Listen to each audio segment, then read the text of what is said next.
If you want to grow that perfect perennial, something that'll grow in full sun, bright shade, rich soils, poor soils, dry-like conditions, or moist conditions, you really need to consider the Daylilly. And the hotter it is, the better they do. In fact, I've shipped some to Europe, and where some of the climates are a little cool, especially during night time, they won't even open properly. The flowers will just sort of open. So the hotter it is, the better daylilies are going to do in your garden. And the reason I like to plant daylilies in the garden is they're bright and they're showy, and really the colors that we see that jump out at us from our garden are the yellows and the golds and the near whites. This is midnight orange. And, look at the petals on this one right here. This one's Michelle. And you can see how wide the petals. Now, the other thing I like to have in a daylily when I'm looking for them is flowers like you see here in dramatic display that face you. So instead of the flowers, growing this way, the flowers, the day that they open and look like this. And the reason daylilies got its name daylily is the flowers last for one day. So if you have a rainstorm or a hailstorm, dust storm, windstorm, there is a new flower that opens up every day on your daylilies. When we're talking about sun versus shade, remember that morning sun is shade and afternoon sun is sun. But then we have another whole group of types of shade, including bright or filtered shade.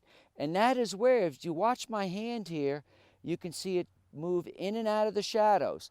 And that is where there are shadows in your garden. That's really one of the best places for plants to grow. And daylilies will grow in all afternoon sun or bright or filtered shade.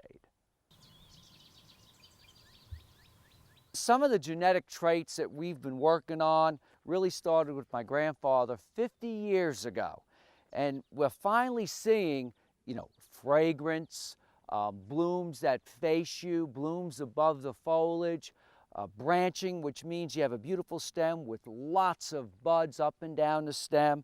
But the other thing that we also look for, in addition to nice green foliage, is the flowers. And at the end of the day, the flower needs to look better than it did in the morning. And here you can see a red that looks better and brighter and more vivid and intense as the day wears on. And look at the size of the petals. Fragrance, there's just nothing like it. In the evening, you could be sitting next to a little bed of daylilies and the fragrance will waft right where you're sitting. How do you go about hybridizing or creating a new plant? And it's really easy. Anyone can do it.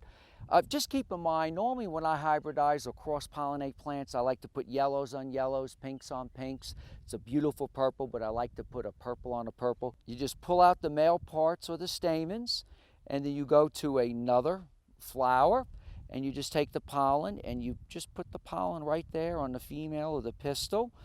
And what happens over time is if pollination, this is pollination, but if fertilization takes place, you can see right here on an old flower, I'm pulling this old flower right off this bud that's been produced. And if you look here, a day or two prior to this, there's a bud that's already coming into growth. And once the bud grows and sort of cracks open, you collect the seed, you seed them under lights in February. 2 years later, you've got something you can look at. I'm Mark Viette. Join me next time in the garden. For more garden tips, go to the In the Garden website, inthegardenradio.com.